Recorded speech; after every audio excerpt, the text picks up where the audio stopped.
Hello बच्चों, चलिए प्रश्न को देखते हैं। यदि एक वक्र x बराबर y की घात 2 एवं रेखा x बराबर 4 से घिरा हुआ क्षेत्र रेखा x बराबर a को दो बराबर भागों में विभाजित होता है तो a का मान ज्ञात कीजिए। तो यहाँ देखिए, यह हमको क्या बोला है, x बराबर y की घात 2 एवं रेखा x बराबर 4 से घिरा हुआ क्षेत्रफल जो है वह x बराबर a को दो बराबर भागों में विभाजित करता है तो a का मान ज्ञात कीजिए। तो सबसे पहले मुख्य अवधारणा देख लेते हैं। मुख्य अवधारणा, तो देखिए, मुख्य अवधारणा के अनुसार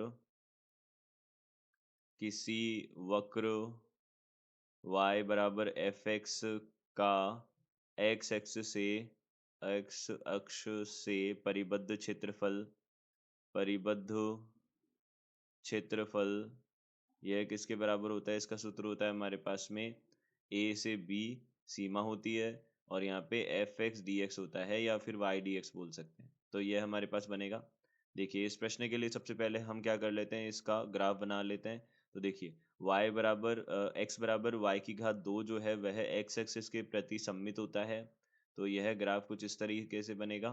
तो यह ग्राफ बन गया। अब देखिए, यहाँ पे हमको बोला एक्स बराबर 4 जो है, देखिए यह हमारे पास में 4 वाला बिंदु होगा, 4,0, और यह लाइन हो जाएगी एक्स बराबर 4 वाली लाइन वाई एक्सिस के समांतर होती है। तो यह हमारे पास बनेगा, यह 0,0 होगा, यह एक्स एक्सिस होगा, यह वाई अक्ष होगा, यह बनेगा। अब हमको बोला एक्स बराबर ए, मान लीजिए यहाँ एक्स बराबर ए वाली लाइन है, तो a,0 वाला बिंदु हो गया ये। तो ये वाला जो बिंदु है यह है, इसको दो बराबर भागों में विभाजित करता है। तो हमें क्या बताना है, a का मान बताना है। तो देखिए, हम सबसे पहले क्या कर लेते हैं, ये वाला क्षेत्रफल ज्ञात कर लेते हैं। फिर उसके बाद में हम क्या करेंगे, देखिए ये वाला क्षेत्रफल देख लेते हैं, ये दोनों बराबर क्षेत्रफल है, हमने यह बोला है। तो देखिए, हम यही करते हैं और a का मान ढूंढते हैं कि किस मान के लिए ये बराबर है। तो देखिए, सबसे पहले हमने यह देखा कि y का मान क्या हो रहा है। तो y बराबर वर्गमूल x हमारे पास में क्या है, समीकरण है इस वक्र का। तो यह हो जाएगा वक्र का समीकरण, यह बन जाएगा हमारे पास। अब देखिए, हम केवल एक्स एक्सिस के ऊपर वाला भाग के एक्स एक्सिस से परिबद्ध क्षेत्रफल ज्ञात कर सकते हैं। तो ऊपर वाले भाग का क्षेत्रफल निकाल के उसको 2 से गुणा करेंगे तो यह हमारे पास में क्षेत्रफल होगा। तो हम यहाँ से बोल सकते हैं, देखिए हमको बोला है कि 0 से a तक का जो क्षेत्रफल है फलन के से परिबद्ध, वह क्षेत्रफल किसके बराबर है, a से b तक। ए से बी तक, यानी कि अब देखिए यहाँ पे ए, यहाँ तो ए बिंदु आ गया, अब यह ए है और जो अंतिम बिंदु है वह हमारे पास एक्स का वैल्यू 4 होगा, एक्स का मान 4 होगा। तो इससे क्षेत्रफल परिबद्ध, अब 2 से गुणा क्यों कर रहे हैं हम दोनों तरफ, क्योंकि हमारे पास एक्स एक्सिस के ऊपर वाला क्षेत्रफल है ये। इसको 2 से गुणा करेंगे तो यह पूरा क्षेत्रफल आ जाएगा, एक्सिस के ऊपर वाला और नीचे वाला। अब देखिए, यहाँ से 2 से 2 तो कट ही जाएगा। तो यहाँ से देखिए, 0 से a यहाँ हो जाएगा वर्गमूल एक्स डी एक्स हो जाएगा, और यह हो जाएगा a से 4, और यह हो जाएगा वर्गमूल एक्स डी एक्स हो जाएगा। यह हमारे पास समीकरण बनेगी। अब इसको हल कर लेते हैं हम। तो देखिए, यहाँ से हम क्या कर सकते हैं, वर्गमूल एक्स का कितना होता है, एक्स की घात 3/2 और यहाँ सीमाएं लग जाएंगी 0 से a तक की, और फिर दूसरा आ जाएगा एक्स की घात 3/2 और सीमाएं लग जाएंगी a से 4 तक की। यह बन जाएगा हमारे पास में। अब देखिए, इसको हल करते हैं।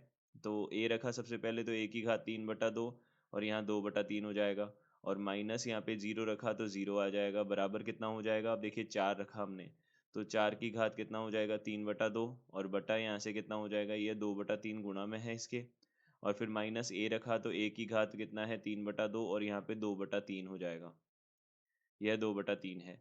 तो यह हमारे पास बनेगा। इसको हल करते हैं तो देखिए, ये 2 गुणा a की घात 3/2 को इधर लेके आ सकते हैं।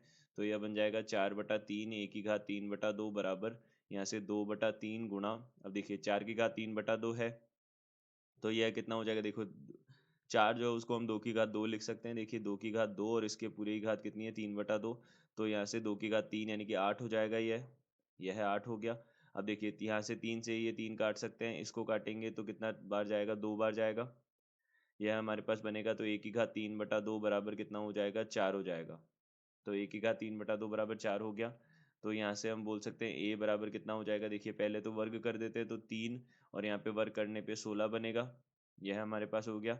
अब a जो है वह किसके बराबर हो जाएगा, अब देखिए 3, हम यहाँ पे 1/3 करेंगे घात, तो 16 की घात कितना हो जाएगा, 1/3, तो 16 की घात 1/3 हमारे पास में बनेगा तो इसको हम बोल सकते हैं 2 की घात 4/3 हो जाएगा क्योंकि 16 हमारे पास 2 की घात 4 होता है।